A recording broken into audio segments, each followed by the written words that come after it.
형제가 여러분 안녕하세요. 오늘은 6월 26일 화요일 늘 깨어 여호와께 성결하십시오 라는 제목으로 출애굽기 39장 22절부터 31절까지를 묵상합니다. 22절 그가 에봇 받친 긴 옷을 전부 청색으로 짜서 만들되 그 옷의 두 어깨 사이에 구멍을 내고 갑옷깃같이 그 구멍 주위에 깃을 짜서 찢어지지 않게 하고 청색, 자색, 홍색 실과 가는 배실로 그 옷 가장자리에 성류를 수놓고. 자, 그는 누구죠? 부살렐입니다. 근데 영어 성경에 보면 they 그랬습니다. 부살렐뿐 아니라 오홀리압과 성막을 만들기로 자원했던 기술 갖고 은사를 갖고 자원한 마음으로 헌신했던 성막 제주 팀들이 이 모든 것들을 감당했다는 것을 계속적으로 성경은 보여주고 있습니다. 여러분, 그렇기 때문에 우리가 하나님의 사명을 받고 구원받은 하나님의 자녀로 세상 가운데 하나님 나라를 이뤄간다고 할 때 우리는 매일매일 그렇게 살아가야 하는 것입니다. 마치요 성막을 짓는 제조팀들이 하루, 이틀, 일주일 동안 열심히 이것을 묶어서 한 것이 아니라 계속적으로 이것을 지어내고 또 성막 안에서 계속적으로 예배했던 것처럼 여러분, 우리가 계속적으로 살아가야 함을 우리 성경이 우리에게 가르쳐주고 있는 것입니다. 자, 그래서 오늘은 그 에봇 받침 긴 옷, 그러니까 제사장이 입어야 될 긴 겉옷을 얘기하는데 청색으로 짜졌습니다. 그리고 24절 보니까 그 옷 가장자리에 청색, 자색, 홍색 실과 가는 배실로 그 옷 가장자리에 성류를 수놓고. 자, 성류를 이렇게 길게 있는 겉옷 끝에, 갑옷처럼 길게 된 끝에 성류를 이렇게 돌아가면서 넓잖아요, 그죠? 그 가장자리 끝을 성류 모양으로 수놓았다는 것입니다. 여러분, 청색, 자색, 홍색 실과 가는 배실로 수놓는 것은 바로 휘장의 그 그룹 천사들을 수놓는 것과 같은 색깔의 실들입니다.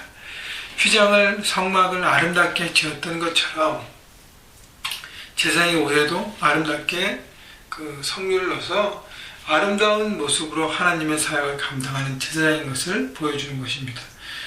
여러분, 우리가 하나님 앞에 왕같은 제사장으로 삶의 현장에 살아갈 때 우리도 하나님의 아름다움을 품은 자로, 존귀한 자로 살아가야 한다는 것이죠. 아름다움을 추구해야 된다는 것이에요. 여러분, 아름다움의 반대는 추함입니다. 추함은 인간이 왜 추해지죠? 자기의 본성이 드러나고 이기심이 드러날 때는 추해집니다. 그리고 자기만 위해 살 때 그 이기적인 얼굴을 보십시오. 추합니다. 그 생각도 추워요.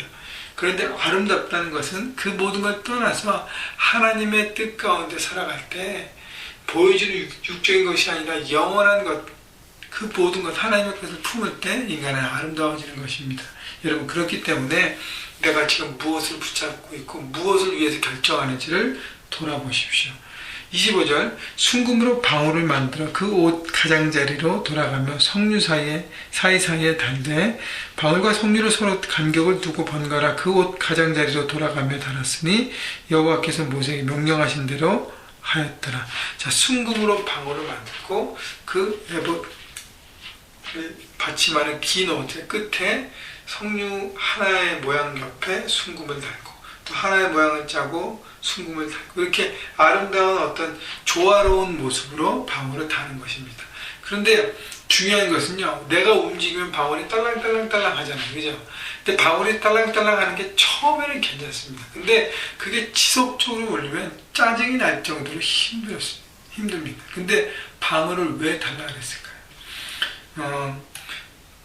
1년에 한 번 대제사장이 속죄일에 지성소로 들어갑니다. 근데 지성소는 아무도 못 들어가고 대제사장이 1년에 한 번 들어가지 않습니까? 근데 거기서 만약에 거룩함을 잃어버리고 혹시 대제사장이 실수하고 자기를 정결케지 않을 때는 그 자리에서 죽어버립니다.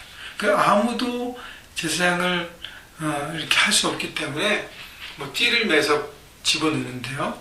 그 제사장이 그 지성소에서 제대로 된 예배를 집례하고 사역하고 섬기는 일을 어떻게 하는가? 이 방울 소리로 하는 거예요. 방울 소리가 소리가 계속 나면 살아서 계속적으로 하고 있구나.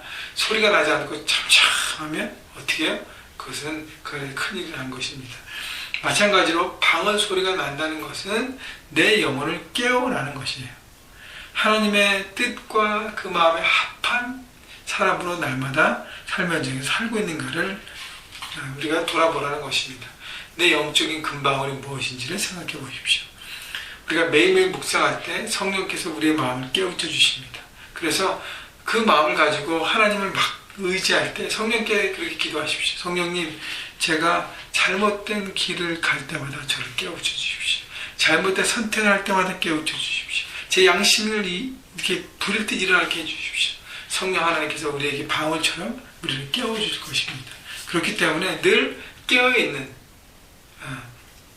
영적으로 깨어있는 삶을 우리가 살아가야 한다는 것입니다. 그것이 바로 삶의 현장에서 거룩한 제사장으로 자기의 삶의 부분들, 역할들을 감당하는 것입니다.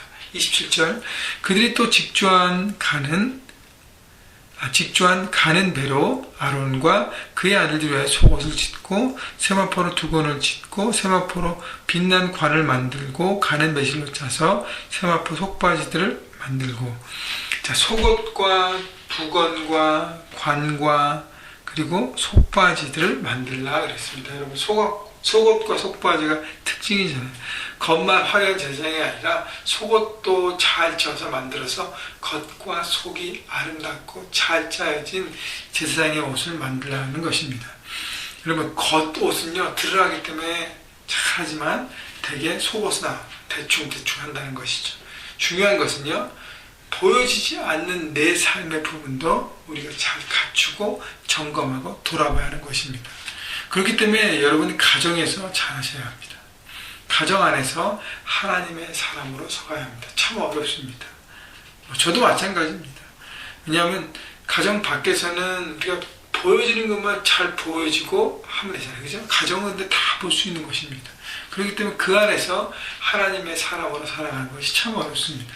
그러나 반드시 해야 될 부분인 것이기 때문에 우리 삶에 보여지지 않는 부분을 과연 하나님의 뜻 가운데 내가 서고 그 삶을 선택하고 있는가, 온전한 삶을 선택하고 있는가를 돌아보시고, 여러분이 영적인 속바지를 입으시고 날마다 여러분의 삶의 모든 구석구석 냄새나는 부분이 없는가, 썩어질 부분이 없는가를 돌아보고요, 제거하시고 도려내시고 깨끗하게 주의 불로 씻어내시는 여러분 모두가 되시기를 주님의 이름으로 축원합니다. 30절, 그들이 또 순금으로 거룩한 패를 만들고 도장을 새김같이 그 위에 여호와께 성결이라 새기고 그 패를 청색끈으로 관 전면에 달았으니 여호와께서 모세에게 명령하신 대로 하였더라. 자, 관을 만들고 관 앞에 순금으로 패를 만들어서 여호와께 성결. 여러분, 관을 쓰는 것도 참 쉽지 않은데 거기 여호와께 성결이라는 패를, 금패를 쓰고 다닌다는 건 참 어렵지 않습니까? 근데 하나님께서 말씀하신 대로 순종한 것입니다. 나한테는 불편하지만 그것이 하나님의 뜻 가운데 있다면 우리는 순종해야 하는 것입니다. 여호와께 성결이라는 것은 제사장의 가장 부드러진 부분은 거룩하게 살아가는 삶인 것입니다. 여러분, 우리를 왕같은 제사장으로 부르셔서 세상의 현장에 여러분을 보내신 것은 바로 여호와께 성결이라는 그 문구를 여러분 이마에 붙이고 여러분이 멜루관에 붙이고 살아가는 것이에요. 결국은 하나님 앞에, 세상 앞에, 삶의 현장에서 구별된 삶을 살라는 것입니다. 잊지 말라는 것입니다. 성결, 홀리, 거룩함, 구별됨. 여러분, 이것을 늘 잊지 않고 삶의 현장에서 살아갈 때 우리는 하나님 앞에 살아가는 코람데오의 인생을 살아갈 것입니다. 여러분, 그렇기 때문에 여러분, 내가 어디에 있든지 누구한테 성결해요? 여호와께 성결. 내가 삶의 현장에서 거룩을 선택하고 구별된 삶을 선택하고 세상의 기준이 아니라 하나님의 기준을 선택할 때 우리는 하나님 앞에 성결한 삶을 살아가는 것입니다. 반대로요, 세상 현장에서 내 욕심대로 죄를 범할 때 누구한테 죄를 짓는 거예요? 사람과 현장이 아니라 하나님께 죄를 짓는 것입니다. 여러분, 잊지 마시고요, 하나님 앞에 거룩한 삶, 구별된 삶을 여러분 삶의 현장에서 오늘도 적용하시면서 애쓰시면서 노력하시면서 살아가시기를, 그렇게 선택하며 열매 맺는 하나님의 거룩한 종으로 서하시기를 주님의 이름으로 축원합니다.